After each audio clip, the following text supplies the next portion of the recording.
Welcome to USA Global TV and Radio, where our mission is to provide education, entertainment, hope, and inspiration. USA Global TV and Radio connects you with experts and audiences all around the world every single day to help you succeed in business and to live a richer life. Visit us at usaglobaltv.com to learn about career and life-changing training and mentoring programs like the Listening Mentor. Subscribe to our newsletter to stay informed about our special programs and offers. Discover how you can become a guest on one of our shows or a host or producer of a USA Global TV and Radio show of your very own. That's USA Global TV and Radio, where the doctor is always in.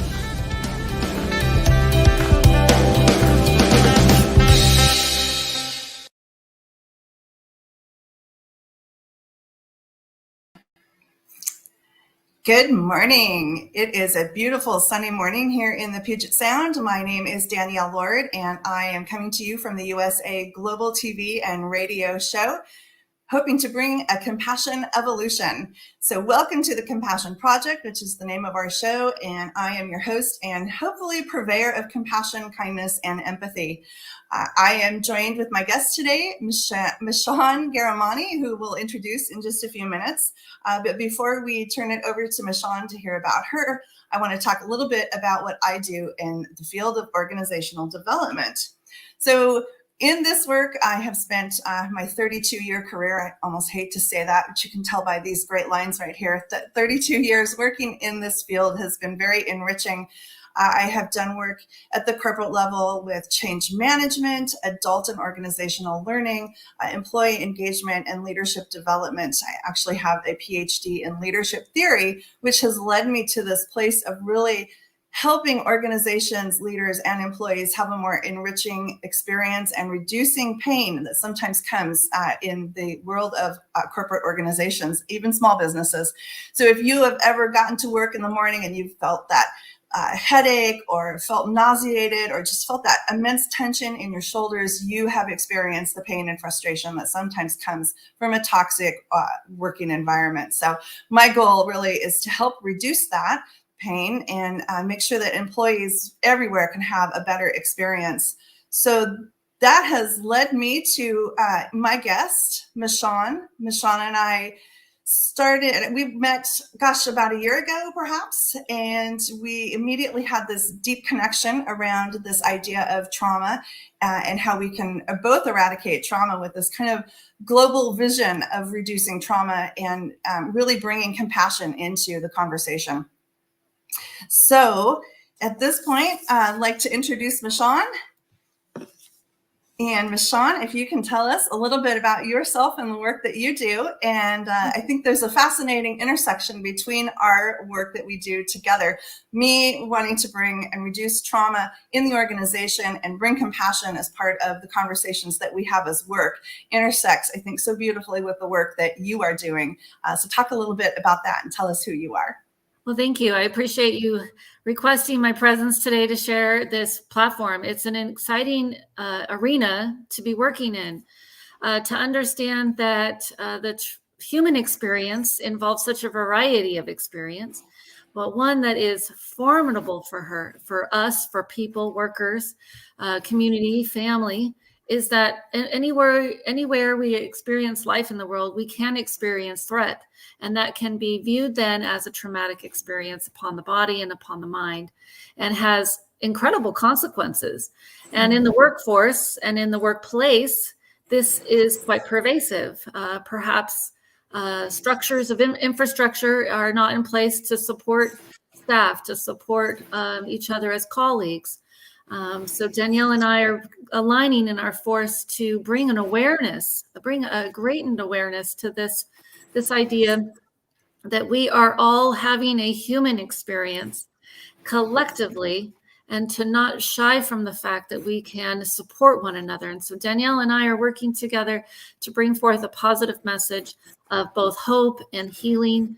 And in the work I do as a trauma recovery coach and specialist, is to really work with the individual to help them be able to assess where they are in their journey of healing and recovery, and to then take and integrate new tools and strategies for their improvement, which then they integrate into families, which then they integrate to their work.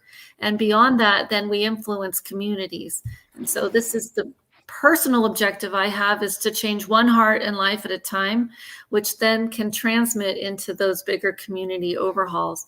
We are interested in disrupting a shame-based thought process on trauma.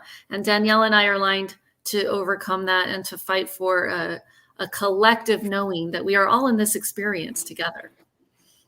Oh, yeah, so beautifully. You say so things so much more profoundly than I do. But I want to highlight, you talked about changing one heart at a time. And I think that that's why this has to be a compassion evolution, right? I think we want to think about it in terms of a revolution where we can get mass collective consciousness around this idea of compassion in the workplace and in our communities. But I think we have to start with one person at a time in order for it to really grab hold. And of course, that always begins with us as individuals, owning our own compassion, owning our self-compassion, and owning our own happiness. So I think you highlighted that intersection that we find together.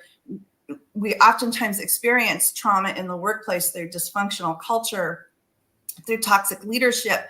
And we bring that trauma, that distress home into our families, to our spouses, to our kids. Our spouses and our kids take it out into the community, and suddenly we have this sea of apathy and frustration and anger and angst. And I think that we are collectively beginning to experience that.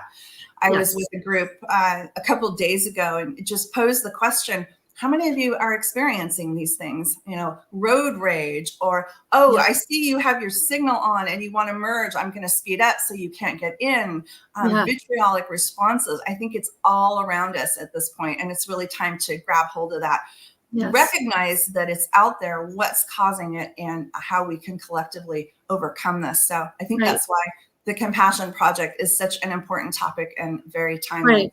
Right. And to speak to that, Danielle, is to say that we actually have a cultural language adaptation now. And I regret that it even exists in our culture, that we have the word road rage, that's a thing. We've added that to our dialect, really? Okay, road rage. And now we have the word Karen, and I am deeply troubled by the use of the word Karen, or the male version is Kevin. I'm deeply troubled by this, because this is definitely a display of no compassion toward those that are having a real life experience of threat or a disruption to what they feel is safe. And to label it, to belittle it, to shame it, and to actually overtly call attention to look at they're crazy. I have a problem with this. We need to not normalize the energy as faulty or bad. We need to normalize the experience that people have boundaries. People would like respect. People would like compassion and courtesy. And I'd like us to normalize that, not these other factors of our language and the realities that those describe. So, not to mention all the poor individuals who are named Karen and Kevin, and what they must be experiencing through that label.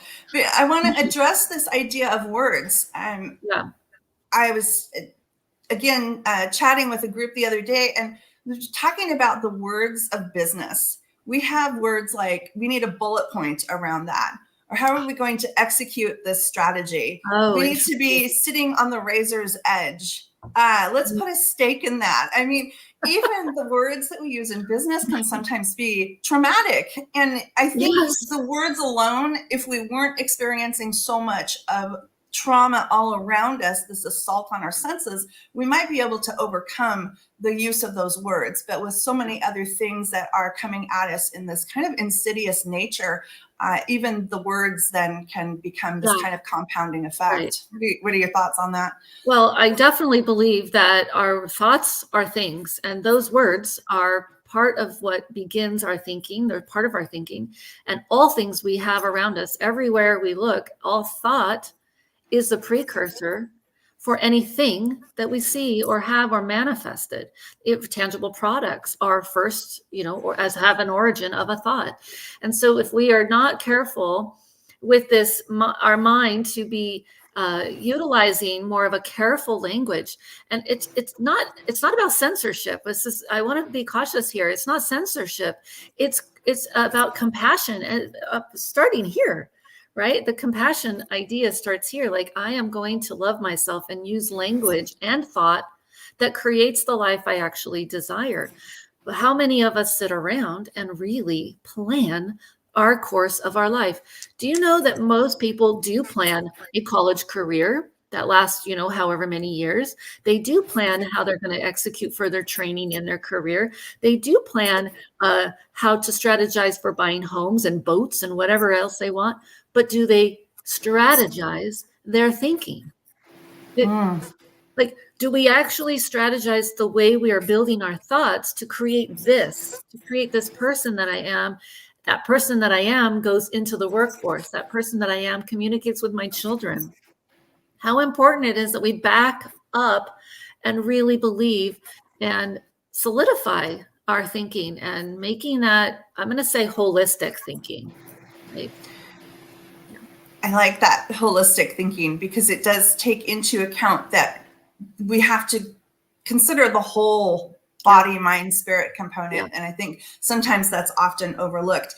And I think in terms of trauma, and I want to dive into this definition a little bit, and you and I have slightly different definitions around trauma, and that's good. That's okay, because I think the more exposure we can bring to this, the better.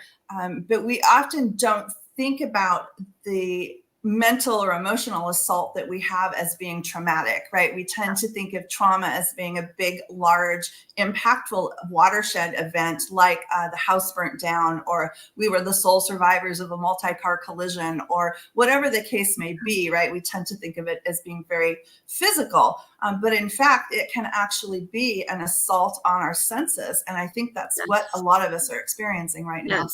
Yes. So would you share your definition of trauma, the definition that you use to inform your work? Yeah. So there, like you said, there's several ways that this can be defined. And I just will say that the trauma experience, when I say I have a trauma experience, it's incredibly personal. I never am intending to describe yours. I'm describing mine. And therefore I will try and keep a lens that my experience isn't your experience, right? So that's the compassion piece already demonstrated there.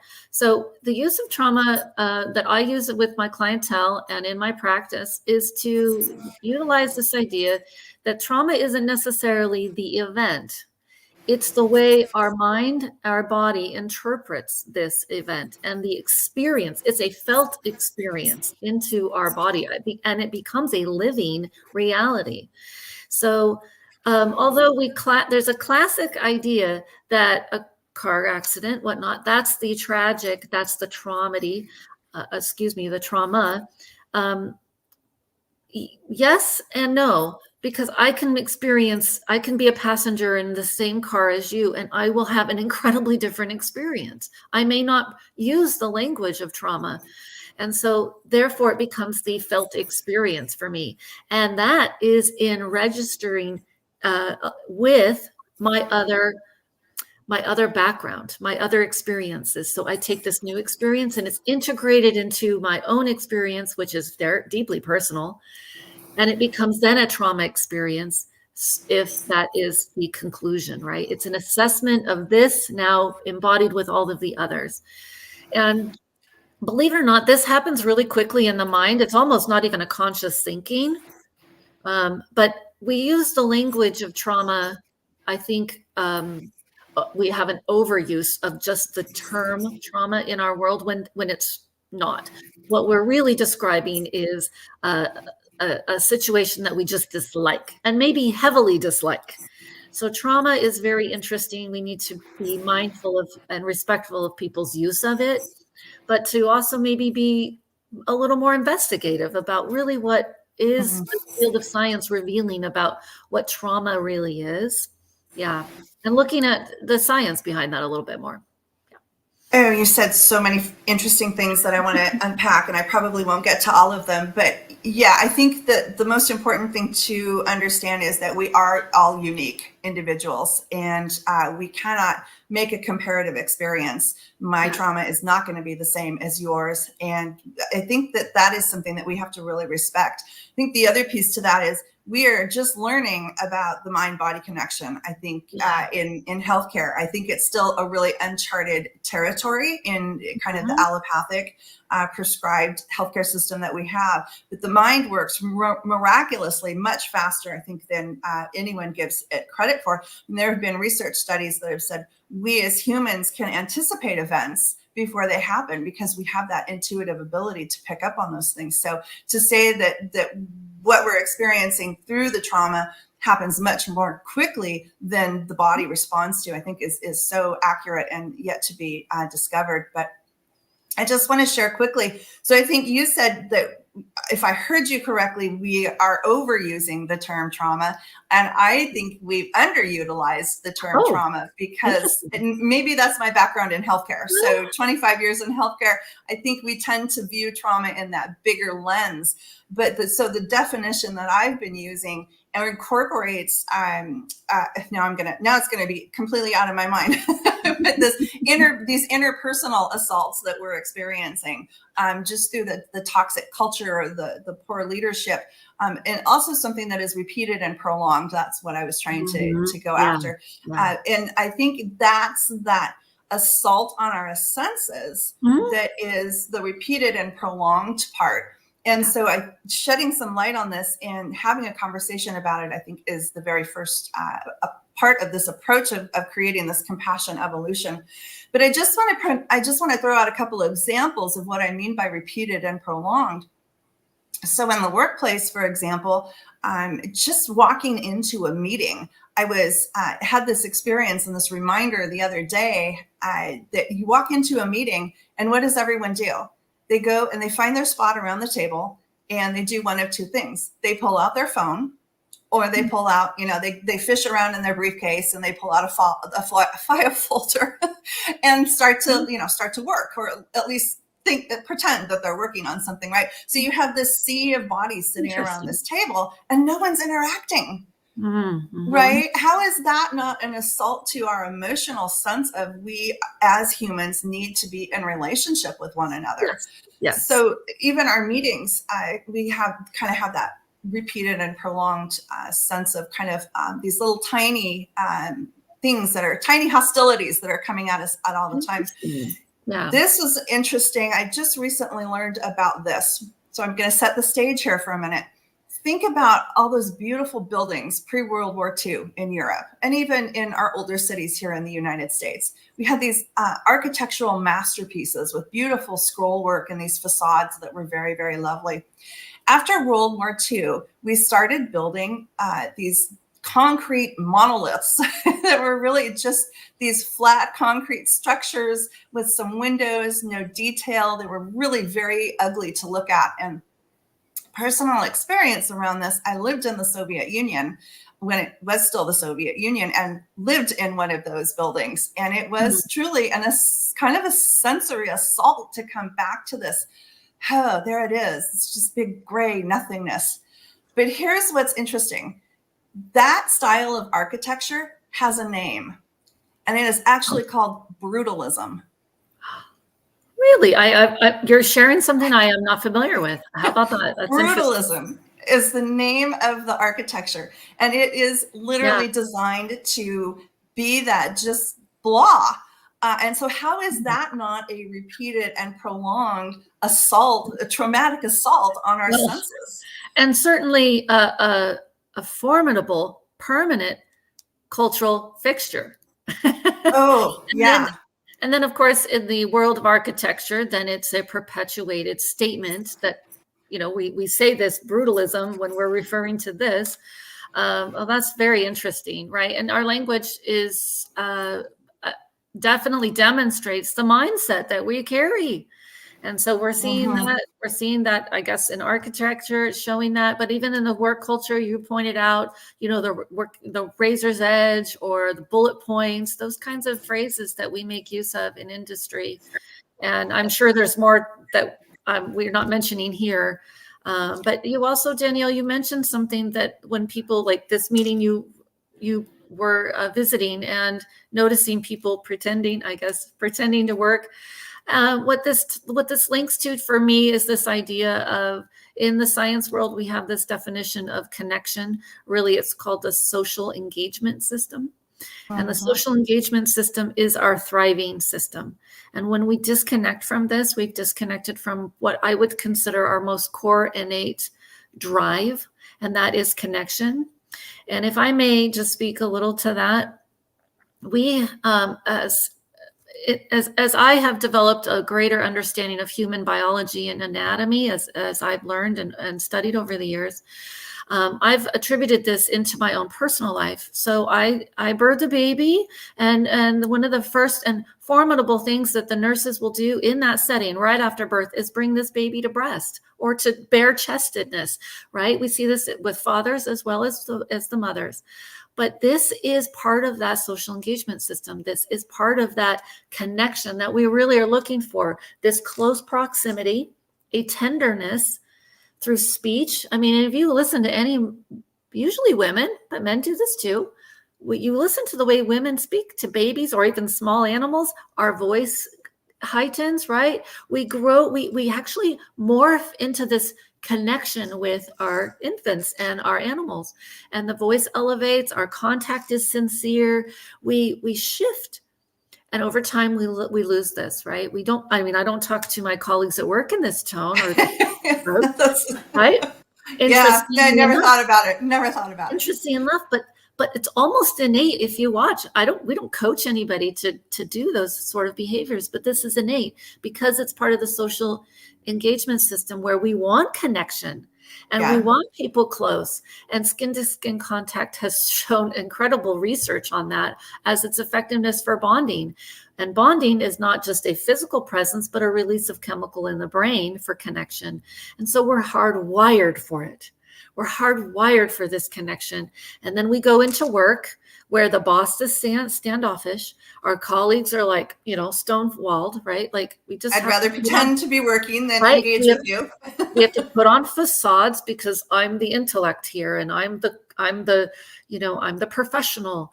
And we have lost some touch to our humanity. And I really mean the human element in me that shows up to work because I just had a fight with my kid in the car, dropping him off at school. But that has to stay over there. And we have that phrase, leave home at home and work at work, right? Yes. And, at home, be present, at work, be present. But I don't know about you. I'm a mixture. Like I understand professional work that needs to be supported, and I need to bring my A game. And I understand those philosophies, but to separate me from an experience, it's not possible. I am all of those experiences, and they go with me wherever I am. Yeah, absolutely. Absolutely. I think that's the worst thing that's ever been said in organizations. And I can think of a lot is, I don't care. Leave it behind. Check it when you come to the door. Yeah, check it at the door, right? We have these phrases. So it's just an incredible, we need to become more aware that there are this language base that we have and utilize that draws disconnection and segregation even. Right. And there's a lot of stereotypes embedded in our language. There's a lot of biases that we need to be aware of. But the last time I checked, I'm a human being, and so are you. And that I want to just, boil it down to the basics of basics. That's what we're having. We're having a human experience.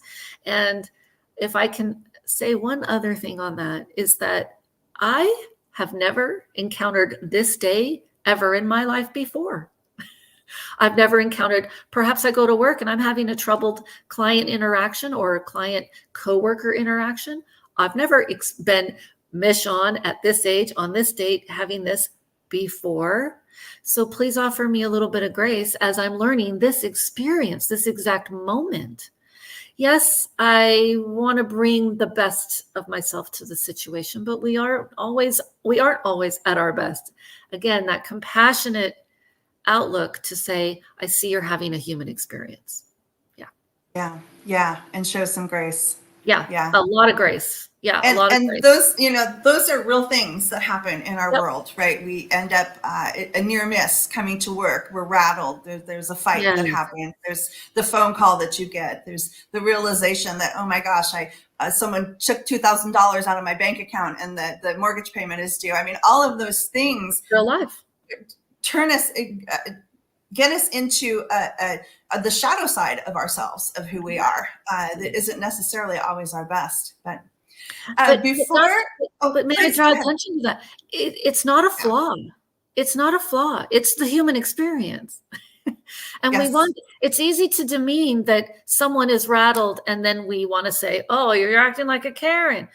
What? Yeah. Why? Why are we doing that? Why are we doing that? I don't think that's fair. I certainly don't want to ever be called a Karen. I have been called a Karen, and I actually second guess, like, what are you referring to? Okay. Whatever. Okay. I'll do my best. I mean, but isn't that what we're trying? And I will say, can I just there's a statement here that we're just having a human experience. And a lot of us are trying our best. We are trying our best to pull it together. We are. Yeah. Yeah. I would second that. I think we are all trying our best without the realization of these other kind of assaults that are constantly coming at us. And so I think that's why it's so important to call it out, to begin to notice it and to say it's not all in your mind. You really are experiencing this. And so what are we going to do now to take care of ourselves so that we can overcome it and create this heart space and this compassion evolution? So in our remaining few minutes here, Michon, what is one thing that you would like to leave our audience with today? One thing? Well, okay. one small step for that evolution. Thank you. The one small step in this evolution is, and we use this word a lot in our modern world right now, and there's this word mindset, or our mind capacity, or our mind view. And the mindset is an interesting thing because it really is where the start of all things are generated. We have a mind that cultivates a thought and the thinking and the process of, and we need to be cognitive of what is running the script in our mind. Are we having behaviors that old programming behaviors? And most of us do, and that's okay. Again, we're having a human experience. But to leave us with a solution or an approach toward a solution, okay? An approach toward a solution is to remember and believe that I am still a work in progress. This is a mental belief, right? I am still a work in progress. Can you please afford me grace as I journey here? This is an experience I'm journeying in. And as the compassion that we're interested in delivering is not just to myself, which is why I make that statement. Please believe, I believe, and I still can recognize I'm a work in progress, and I see the same for you. And so that may really agitate some people. They're like, no, I've got my life figured out. Or I'm secure in this. But like I said, I've never been on July 19th in this experience before ever in my life, having this dialogue. So I'm always experiencing life sort of fresh. And that actually is really, really encouraging. I really love that. We're having a new, fresh experience. It can be creative. It can be innovative, but I'm the designer. So let us remember I'm still a work in progress. Let's work on remembering that I am not always just pre-programmed material that can act, that just gets acted upon. I can be the actor. I can be the creator. And that will allow us to grow our capacities and our capability and our human awareness and that compassion that we need to deliver to people. Yep. And just err on compassion. Last time I checked, no one is hating me because I overextend love and compassion. It can feel annoying, I think, to some people because they're like, why are you so nice? Or whatever that response could be, but yeah, for sure. I think make the world I don't think we're making the world a worse place by extending more grace and compassion. I can't believe that. Yeah, I completely agree with you. Unless it's that toxic positivity, right? But that's a whole other conversation. Yeah, right. But Authentic. yeah, authentic for sure. What you reminded me of is this, and I hadn't heard this before, but this imposter syndrome that is kind of out there, and people are talking about this idea of, well, you're just an imposter. But it made me, I thought about it when you said, well, some people like to show up in this air of, I have my life entirely scripted and I'm in control at all times. And I think that that's what that's really getting to, is that no, actually you don't. You might think that you do, and then how much disharmony are you or dis-ease even are you creating within your own body by trying to hold on to that much control? So yes, and that brings me to one particular thought, that I think as we age, we lose curiosity, and I think that's just a personal injustice to ourselves. We lose curiosity. Look at our children. Our children are incredibly curious. This is why we have to set, a healthy measure of boundaries. But we lose curiosity. And I feel like there's a lot of discovery still to be had as an individual, as I experience this life and world, as I meet new people, as I integrate into new arenas. Let's just be curious instead of judgy. Even judgy toward myself. Can I just be curious about why did I react that way? Can I just be curious? Let's regrow some curiosity and lean into that space of compassion. It's compassion to myself, right? I can be curious and explorative. Why did that hurt so bad when that event took place? Or what you said, really was a dagger to me, that language, right? Why did that hurt so bad? But let's get curious. We need a curiosity culture instead of a judging culture. Love that. Love that. Yeah. And I think that that relates back to the self-compassion that you were talking about, rather than saying, oh, why did I behave that way? It's, what was it that caused me to have that particular response? It's very similar, but different. You might argue that it's splitting hairs, but it's coming at it in the vein of curiosity rather than judgmental. So, go ahead. No, please.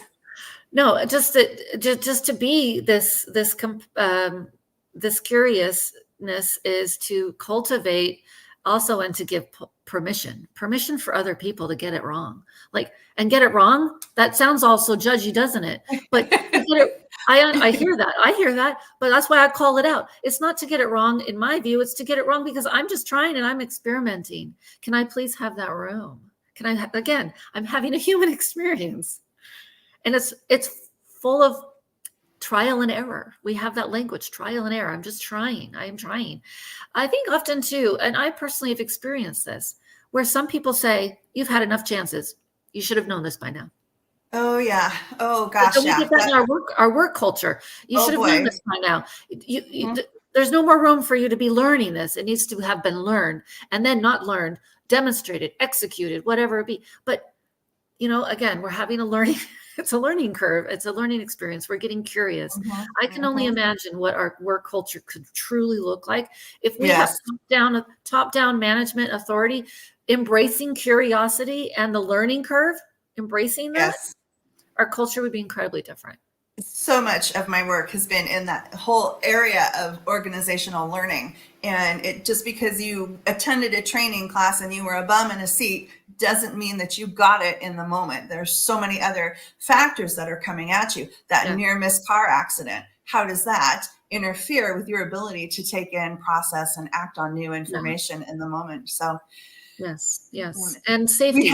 Safety is a big factor. That psychological safety, which yields a physical safety. Are you even approachable? Because psychologically, my boss, not approachable. It's been demonstrated time and time again. My boss isn't approachable. So there's no psychological safety there. Yeah. That's why I hate the saying, we have an open door policy. Listen.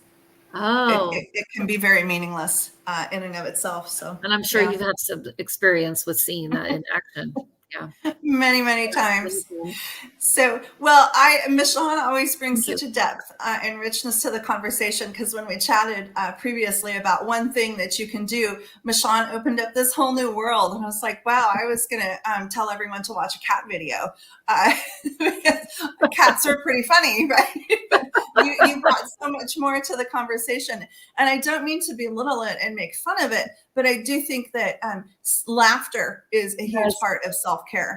And so if we can find the opportunities at home or even at work, imagine how infectious it might be to have a whole bunch of folks standing around your computer watching cat videos with you or laughing babies. And that's providing an outlet that allows us to reset, refresh. And by the way, if we did that, we would be engaging in that social engagement system. Exactly. That brings us together in collaboration, in community, because this is a heart space we're talking about. It's do I even feel like I can be myself here? Right. And trauma. Oh, yeah. The authenticity piece is a whole different conversation. Right. And we feel misunderstood. We often feel misunderstood. Sometimes we even misunderstand, like, again, do I even understand myself? But if I'm being asked to facilitate a learning group or something, and I'm not in the capacity to do so, I would hope that my work culture can allow me to be expressive and maybe allow me to step in when I actually am the most effective. Give me room to have a human experience, to not just be where I am, but to prepare for these other parts that I do need to facilitate. I do need to step into this role at my job. I need room to grow into that and staying curious about that. Staying curious. Yeah, that's fantastic. As we close out, I just want to share a story that came up. So I'm doing some facilitation with a large city around their experiences of coming into the organization. And one of the questions was, what city events have brought you joy or made you feel more connected to the organization as the city, as the employer? And one of the responses was, we had a kiddie hall. And so City Hall, right, is what we think of with the large city. They had Kitty Hall, where they all brought their cats in for the day. And it was just this joy that came about as everyone bringing their cats into the organization. Yep. So. and how simple, look at how simple that is to change the heartbeat of that community in that moment. And that, your work colleagues are your community. How simple it is to change the heartbeat there and to grow connection and to lean into the space where we can all actually agree that this is an experience of joy, and how much more we actually benefit when we are in that element, because we are experiencing safety in that space, and we can be our most effective and very thriving in that sense of safety. And our most authentic self. Yes. Wow, MICHON, it's always a great conversation. I think the first time MICHON and I scheduled an hour together, it was 3 hours. But because every conversation is like this. Where can people find you, MICHON? How can they reach out to you and say, wow, I need MICHON in my life? Yes, so I operate Rooted to Rise coaching. So I'm a certified trauma recovery coach and a certified hypnotherapist in the state of Washington. So my business is Rooted to Rise with the number 2. And I authentically love people. I love human beings. I think we are very incredible and good-natured individuals, and we have human experiences that sometimes shadow that and create shadows over that. But I am here to help and serve in a community that is desperately needing a new identity. And it starts at that individual level. So Rooted to Rise coaching is how you can find me. Thank you. Thank you so much for being my first guest on the show, The Compassion Project, where we are hoping to start a compassion evolution. So I'll be back August 16th and hopefully have lots more of MICHON and other great guests on the platform here at USA Global TV and Radio. And for now, I'd like to turn it over to our sponsors and thank them very much for their support. Thank you and see you next time. USA Global TV and Radio proudly presents our partner and sponsor, Mr. Philip Sykes and the British School of Excellence. Building confidence, changing lives. And now, proudly presenting the Polished Professional. On a transformative journey with the British School of Excellence's comprehensive suite of masterclasses, crafted to elevate your professional and personal life. 8 outstanding modules will elevate you to the next level. Module 1, Exploring Life's Purpose, delves into the depths of self-discovery, guiding you to Chart your unique path to fulfillment and success. Module 2, Mastering Professional Presence and Confidence. This masterclass is a deep dive into the art of self-assurance and commanding presence, which is essential for standing out in today's competitive landscape. Module 3, Learn the secrets of visual impact, how to curate a personal style that amplifies your professional brand. Module 4, Mastering Professional Etiquette and Communication Excellence, navigating the nuances of corporate interaction with grace and tact. Module 5, Elegance in Eloquence. We impart powerful techniques to captivate and persuade any audience with your oratory skills. Module 6, Unlock the potential of your emotional intelligence, EQ, and harness the ability to connect, empathize, and lead with emotional savvy. Module 7, Mastering DISC, building a gateway to understanding behavioral styles, fostering better personal and professional relationships. Module 8, Mastery in Dining Etiquette, building your confidence to perfect the subtleties of dining with finesse, enhancing your social savviness at any table. Step into the Polished Professional program where poise, elegance, and excellence aren't just taught, they're instilled for life. Join us to redefine your potential and polish your professional edge. To learn more, go to thebritishschoolofexcellence.com. The British School of Excellence are investors in people. Let us invest in you. 5 little-known secrets for dementia caregivers with Tracy Cram-Perkins. Hi there, I am Tracy Cram-Perkins, the host of the Dementia Home Care Show here on USA Global TV and Radio. I am also the author of the book of the same name. And you'll see this QR code. This is for an extended version of the same talk. So if you want to see the full hour-long version, feel free to scan the code and go to that website. Stick with me. We'll talk about 5 little-known secrets to make it a little easier to do dementia caregiving. What you're seeing on the left-hand side is a healthy aged brain, age 55 and above. The one you're seeing on the right is an Alzheimer's disease brain. It is in moderate disease. It is shrinking. It has holes in it. The memories that were in those holes no longer exist. When you're learning something, let's say in kindergarten, you learn how to tie your shoelace. Well, then by the time you're in 2nd grade, your brain remembers that information from tying the shoelace and applies it so you can learn more quickly how to tie more complex knots. So the brain is hardwired to do this for us. So it helps us learn faster so it doesn't take us long to acquire knowledge. The brain is looking for the information and they pick the closest to wherever that hole is. Let's look at some tips that we can use to help do that. These are 5 simple tools you can use as a dementia caregiver to help your loved one. The whiteboard is a useful tool in recording the day's activities and the answers to repetitive questions. The calendar clock is a very useful tool to orient your loved one on the day, the date, and the time, and remind them of upcoming appointments. The communication cards are a great tool to bridge the gap when they can no longer tell you what's wrong. And then there's the pill minder, for when your loved one is still able to take pills but needs prompting. The final tool I want to share with you is the memory book. It tells your loved one's story. It's a great tool for distraction, redirection, also as a conversation starter, and telling you where they are in their story so you know how to answer their questions. Music is probably the most powerful tool in your toolbox after laughter. Music is a way to maintain connection. It sticks with your brain longer than any other thing, including reading. When you're having an issue with somebody, you can play their favorite music if you move them to another room, something that makes them happy, or you can start singing songs together from their childhood. These are some of my favorite books for caregivers. My show airs on the 3rd Tuesday of every month, and you can view past episodes on YouTube. Thank you, everyone. This program has been brought to you in part by Tracy Cram-Perkins. Connect with her and order her book at tracycramperkins.com.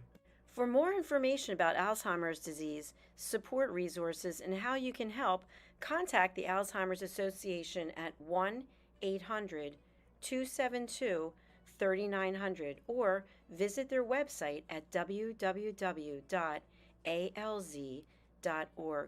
They offer 24/7 helpline support and a wealth of information to assist you and your loved ones.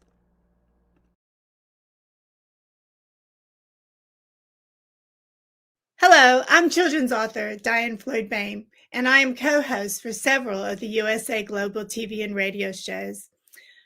I joined because of the purpose of the USA Global TV and radio. They provide content for the viewers and listeners, an opportunity for people around the world to have their own show or even be a guest on an existing show. We truly believe in helping others get their positive message out to the world. We also have the opportunity for the listeners. You can watch on several platforms, and on YouTube, you can ask questions and even give a comment. We absolutely love it. I love being part of the USA Global TV and radio because I love positive messages, and who doesn't? And we need more of that in the world. We are a family, and we hope you will join us and become part of the family too.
This program has been brought to you in part by Zane Carson Carruth, etiquette and protocol expert, international award-winning author, television show host, and philanthropist. Thank you to Zane, our official diamond sponsor for USA Global TV and Radio in partnership with E360 TV. Zane is the author of The World's First Tooth Fairy Ever, as well as many other children's books. She's also the television host of Elegance, Polished Demeanor, and Posh Living, seen on USA Global TV and Radio.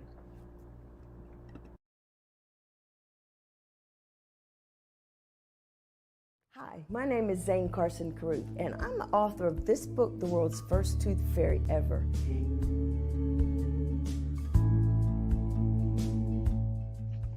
Reading is magic. Studies have shown that reading to your children lays the foundation for greater success in life.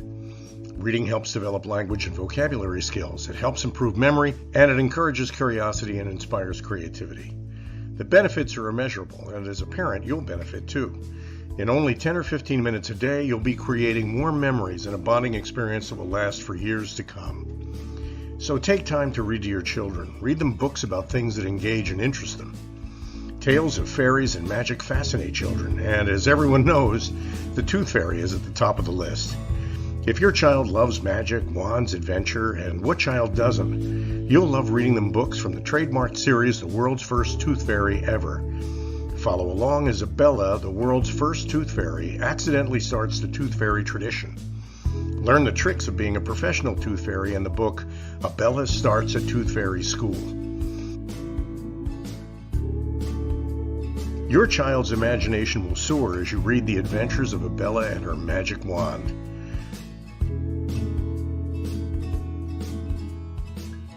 These wonderful books are available at worldsfirsttoothfairy.com and at Amazon, Barnes & Noble, and Walmart.